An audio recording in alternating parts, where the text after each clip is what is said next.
What's up, guys, and welcome to another episode of the Powerhouse Mentality podcast. I'm your host. I'm Caitlin Kenneth-Smith, and on today's episode, we're going to go into episode 3 of the Discipline Bootcamp. So this is week 3 of 6 of the Discipline Bootcamp, and the Discipline Bootcamp is basically a guide for you to be able to become the best version of you.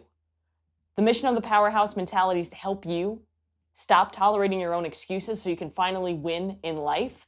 And we are going to provide fuel and gear for the mentally tough along that journey. So, the Powerhouse Mentality and the Discipline Bootcamp go hand in hand because the Discipline Bootcamp is your guide to stop tolerating your own bullshit so you can finally win in life. Now, over the last 2 weeks, we went over Discipline 1 and Discipline 2. So if you haven't listened to those episodes, I will link them down below in the show notes so you can go back and listen to episode 1 and 2 so you can catch up. But just to give you a brief summary, Discipline 1 was keep the commitments that you make to yourself. And then Discipline 2 was everything you want is on the other side of your fears. Now, with both of these disciplines, I didn't just give you the information. As in typical Powerhouse Mentality fashion, I gave you the application because knowledge is not power. Knowledge only has potential power. And that potential power is up to you taking action with the knowledge that you're learning. Too many people suck up information, like information vampires, and they do nothing with that information. The only way any sort of information is ever going to help you, or any sort of knowledge is ever going to help you, any podcast, any course, any book, is if you actually go out and apply what you're learning to your life to move forward. Now, let's get into discipline number 3. And this is a big one. Are you willing to suffer just a little bit more? If you know the Powerhouse Mentality, if you wear the shirts, if you know the logo, then you know that our logo is a skull with a palm tree. And around the skull and the palm tree are the words, are you willing to suffer just a little bit more? And those words have extreme meaning to them. There's actually a story behind them that I'm going to talk about in this episode, but it wasn't just random words that I came up with. It's something powerful. It's something with a purpose, something that's meant to help you push yourself in moments of extreme pain and discomfort. Now, are you willing to suffer just a little bit more is the official tagline of the Powerhouse Mentality, and it's like that for a reason. It's the saying that lies in the logo, so it's a big one. And again, it comes with a story that completely changed my perspective on what's truly possible and has helped me through so much pain and discomfort to become a better version of me. Because pain and discomfort, pain and adversity, suffering, all of those things are our greatest teachers. And unless we go through them and lean into them, we're never going to be able to get anything out of life. When people face discomfort, most people try to find distractions or vices to help them get through that pain, to distract them from the pain. If you're getting a tattoo and it's really painful, you want to scroll on Instagram so that you don't have to pay attention to the pain. But what you don't realize is in those moments when you want to distract yourself from that pain and discomfort, you would get so much more out of that experience if you actually leaned into that pain and discomfort and learned from it and grew from it and used it as fuel for you to move forward. Now, let's talk about the story behind are you willing to suffer just a little bit more? And it's funny because I remember this like it was yesterday. And as cliche as that sounds, it's so true because life flies by. It was a summer morning back in 2021. And at the time I was working with my coach, Kevin, and I was scheduled to do a running conditioning piece as part of my training for the day. And the main set was 3 1-mile repeats with a 1-to-1 rest. So if it took me 8 minutes to finish the mile, then I would rest for 8 minutes between each interval. Let me also just say that mile repeats, ever since I was in cross country, have always been my least favorite interval. There's just something about them. They just hurt, and there's no way around it. Now, my goal that I set for myself going into that training session was to get under 7 minutes for every single interval. Because at the time, with my fitness level, I knew that that would be pushing it a little bit, but I knew that I was capable of it. And during that first mile,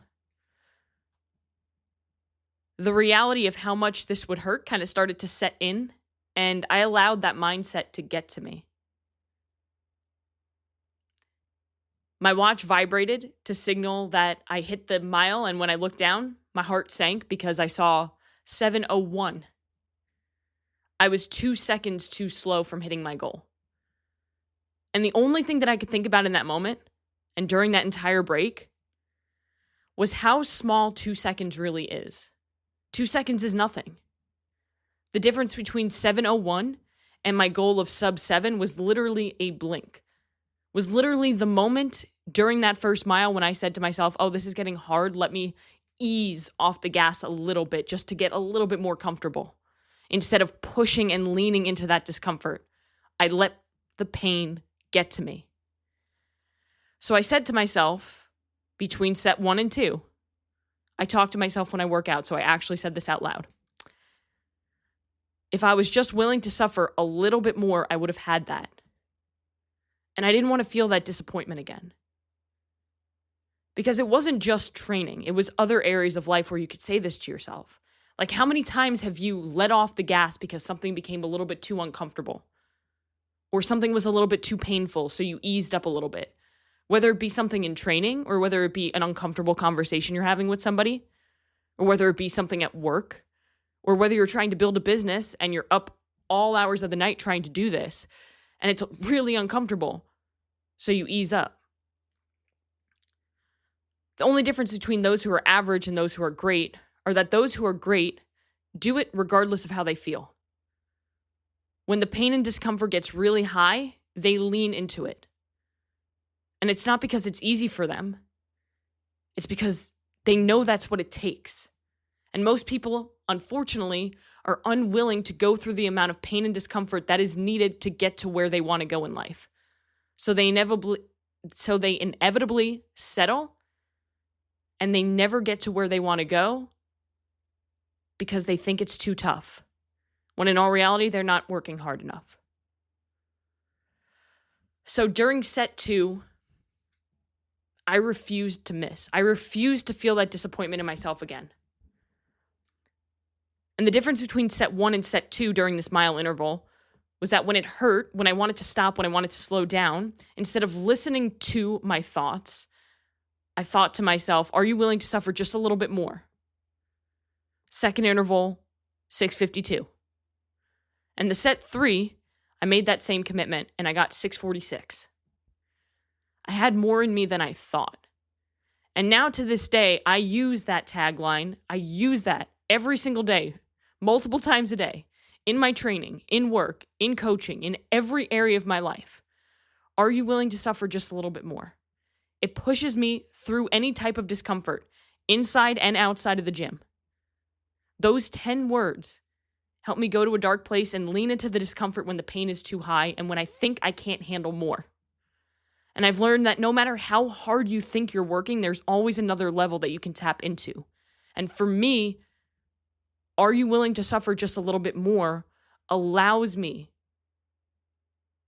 to push past the pain, to ease into the discomfort, because I know that growth isn't seen inside the comfort zone. And I'll never be able to build the powerhouse mentality into what I want it to be. I'll never be able to be the athlete that I want to become. I'll never be able to build the life that me and my husband deserve if I don't suffer just a little bit more.